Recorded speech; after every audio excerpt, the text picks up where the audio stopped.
warahmatullahi wabarakatuh.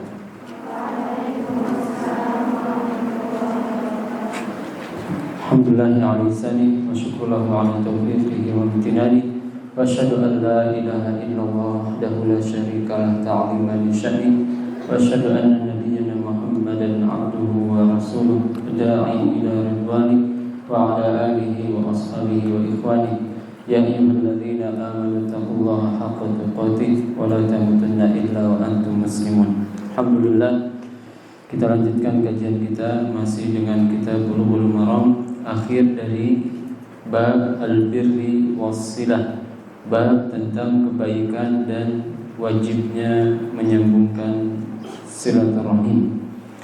Dari Ibni Umar, wa an Ibni Umar radhiyallahu anhuma عن النبي صلى الله عليه وسلم قال من استعاذكم بالله فأعيذوه ومن سألكم بالله فأعطوه ومن أتى إليكم معروفا فكافئوه فإن لم تجدوا فادعوا له أخرجه البيهقي.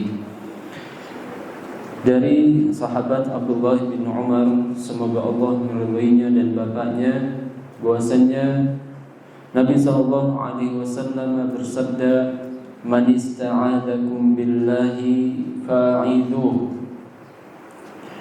Jika ada orang yang meminta perlindungan kepadamu dengan menyebut nama Allah, maka lindungilah dia.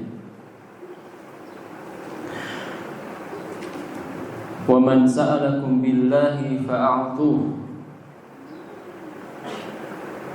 Dan jika ada yang meminta kepada kalian dengan menyebut nama Allah, maka berilah.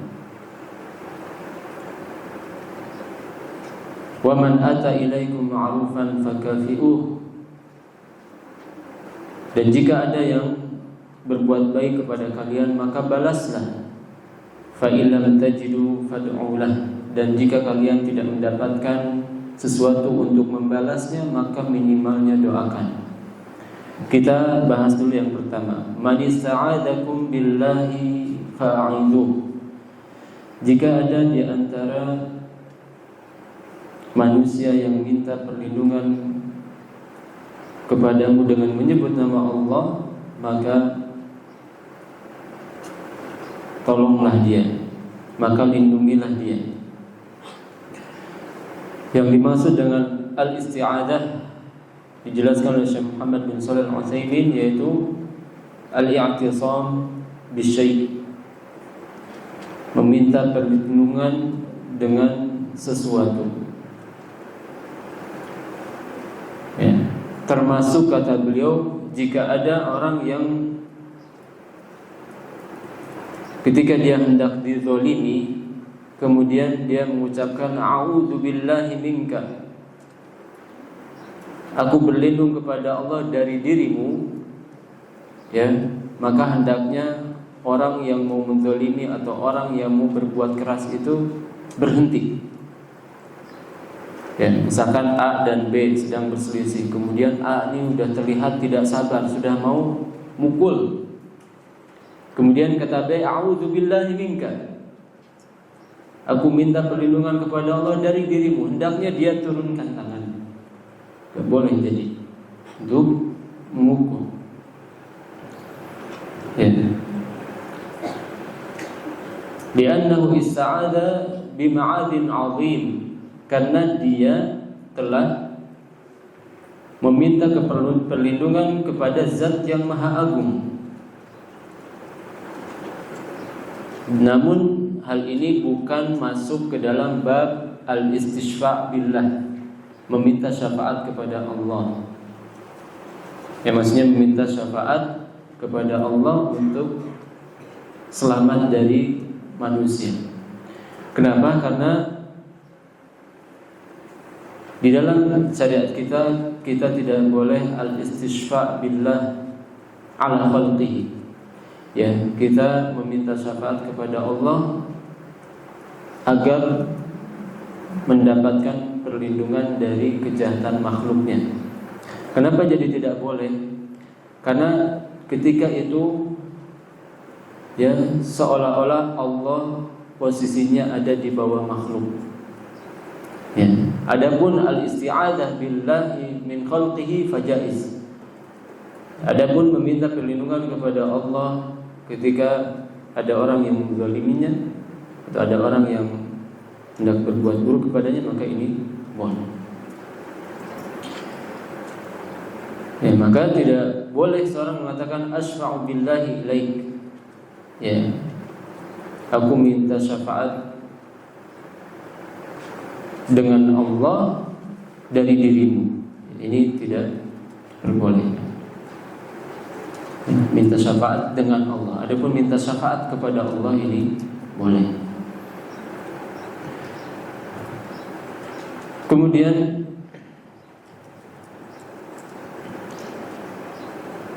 ucapan Nabi SAW, man ista'adakum billahi fa'idhuhu, ini sifatnya mutlak. Ya.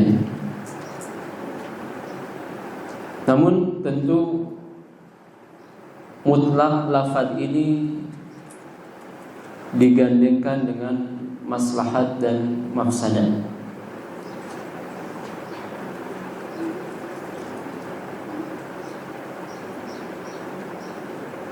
Maka kalau seandainya ada orang yang meminta perlindungan kepada Allah dalam sesuatu yang sebenarnya dia wajib melakukannya, maka tidak perlu dipenuhi. Ya. Contoh misalkan ada yang punya hutang, ya, anti menghutangkan kepada seorang, kemudian teman anti yang berhutang. Ketika anti tagih, dia bilang a'udzubillahi minka. Ya. Jadi ketika ditagih malah bilang apa? A'udzubillahi minka. Ya, aku minta perlindungan kepada Allah dari dirimu. Apakah ketika itu udah enggak usah, jangan ditagih lagi nih. Dia sudah minta perlindungan kepada Allah ya dari dirimu. Apakah seperti itu? Jawabnya tidak. Ya, ini tidak usah ya. Karena Allah SWT berfirman di surat Al-An'am ayat yang ke-21, innahu la yuflihuz zalimun. Ya, sesungguhnya orang-orang yang zalim itu tidak akan beruntung. Demikian juga Allah berfirman, wallahu la yuhibbuz zalimin. Di surat Al-Imran ayat yang ke-57, Allah SWT tidak menyukai orang-orang yang zalim. Ini zalim. Ya, maka ucapannya a'udzubillahi minka tidak perlu dipenuhi. Tetap saja tadi. Ya. Adapun jika ada yang meminta perlindungan kepada Allah dari hal yang mubah, ya, misalkan dia ucapkan, tolong pinjami saya sesuatu, kemudian dia mengucapkan a'udzubillahi minka, ya, maka ini dilihat dari maslahat dan mafsadatnya. Kalau memang ada maslahat di sana, enggak apa-apa, ya, tetap diberikan haknya.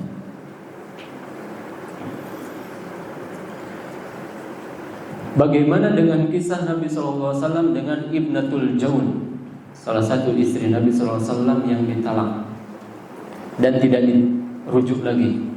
Ya, lihat bagaimana rumah tangga Nabi SAW. Beliau orang paling soleh, istri-istrinya pasti solehah. Ya, demikian juga para sahabat soleh, istrinya pasti solehah.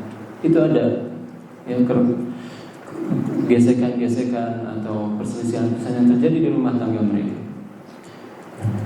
Di antaranya Nabi SAW pernah mencerai Hafsah bintu Umar.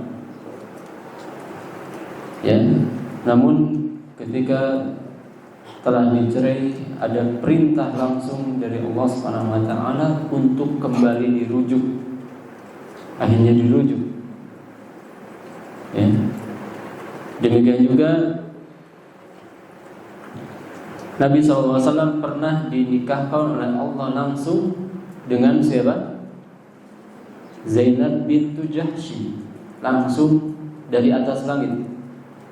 Falamma qadha Zaidun minha wataran zawwajnakaha. Ketika Zaid sudah menyelesaikan urusannya, maka kami nikahkan engkau dengan Zainab bintu Jahsy. Jadi Nabi pernah diperintahkan menikah dengan seorang wanita langsung dari atas langit, dan pernah diperintahkan untuk merujuk kepada seorang wanita dari atas langit. Ya, padahal Zaid bin Harithah orang soleh bukan? Orang soleh. Ya, Zainab binti Jahsy orang solehah bukan? Solehah. Tapi soleh dan solehah saja ternyata tidak cukup untuk mempertahankan rumah tangga. Dan buktinya terjadi perceraian. Ya, maka ada salah satu istri Nabi SAW yang dikenal dengan Ibnatul Jaun, yaitu Umimah atau Amimah. Ya, ketika Nabi SAW ya tinggal di rumah bersama beliau,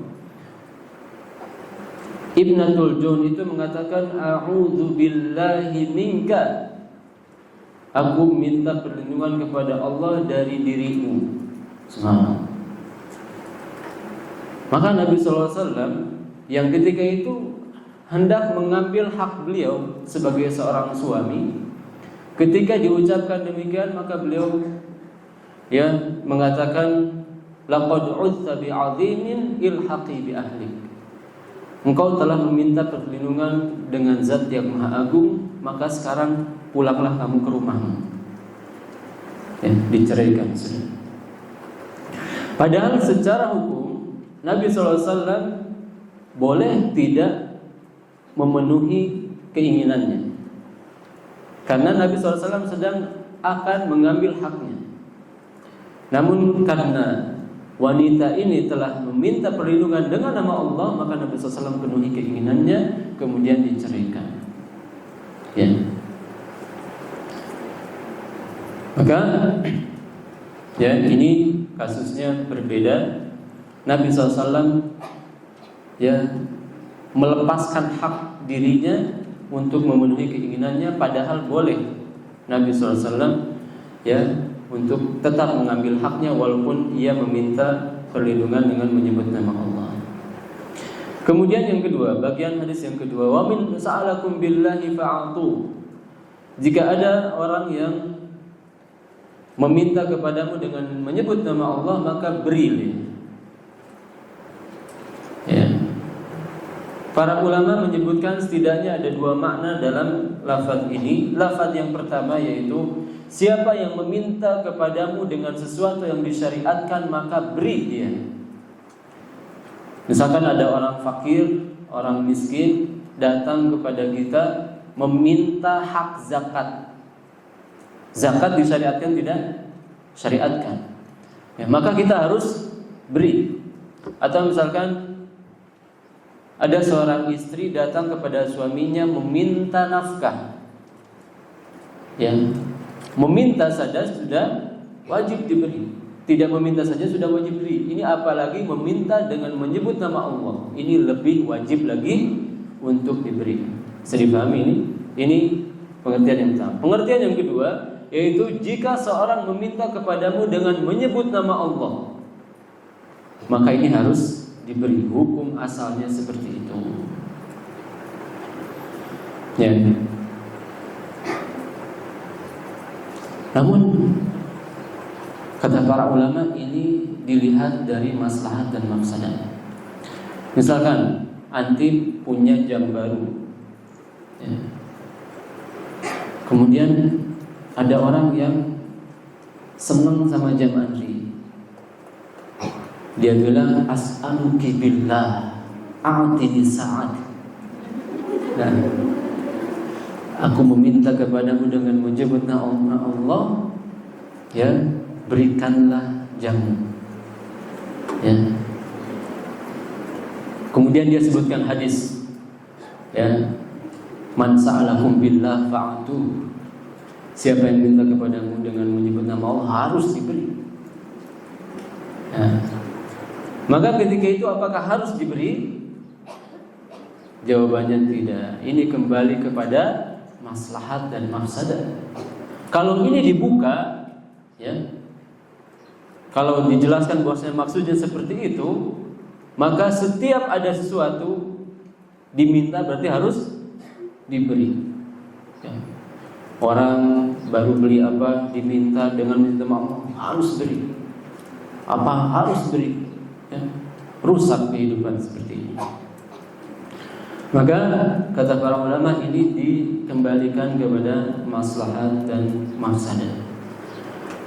Apalagi jika yang dimintanya itu sesuatu yang haram. Misalkan ada yang meminta ke anti gini, minta uang dong 20.000 dengan menyebut nama Allah. Ya, ana mau beli pape. Apa itu pape? Vape. Apa itu vape? Rokok elektronik. Ya, gak tahu berapa harganya. Ini anggap aja 20.000. Atau satu bungkus rokok. Ya, berapa satu bungkus rokok sekarang? Nah, anggap aja 20.000. Ya. Maka apakah orang yang diminta harus memberi? Jawabnya tidak. Ya, walaupun dia menyebutkan hadis ini karena dalam ayat dikatakan wa ta'awanu 'alal birri wat taqwa wa la ta'awanu 'alal itsmi wal 'udwan. Kemudian kata Nabi SAW, wa man ata ilaikum ma'rufan fakafi'uh. Jika ada orang yang berbuat baik kepadamu maka balas dia. Ya, ada yang ngasih sebelah, balasnya pakai minimalnya yang seharga sama sebelah tuh. Sebelah seharga sama apa? Bakso misalnya, sama tom yum misalkan, ya misalnya. Fakafi'u, fa illam tajidu fad'ulah. Tapi kalau enggak ada, maka cukup doakan. Ini jika memang adat kebiasaan itu layak untuk saling membalas. Adapun misalkan yang memberi, ya misalkan raja ngasih ke kita atau presiden lah ngasih ke anti mobil hadiah, berarti harus dibalas kan? Iya, balas lagi tuh, balikin lagi, beli lagi mobil yang mirip. Seperti itu? Tidak. Ya, karena ada kebiasaannya untuk pemberian dari raja ke rakyat, demikian juga orang tua ke anak ke orang tua, itu biasanya bukan untuk mencari balasan, akan tapi untuk mencari kebaikan. Bisa difahami ini? Mungkin ini saja yang bisa kita bahas, mudah-mudahan bermanfaat. Sallallahu alaihi Muhammadin wa akhiru da'wana alhamdulillahirabbil alamin. Subhanakallahumma wa bihamdik, asyhadu an la ilaha illa anta, astaghfiruka wa atubu ilaik. Assalamualaikum warahmatullahi wabarakatuh.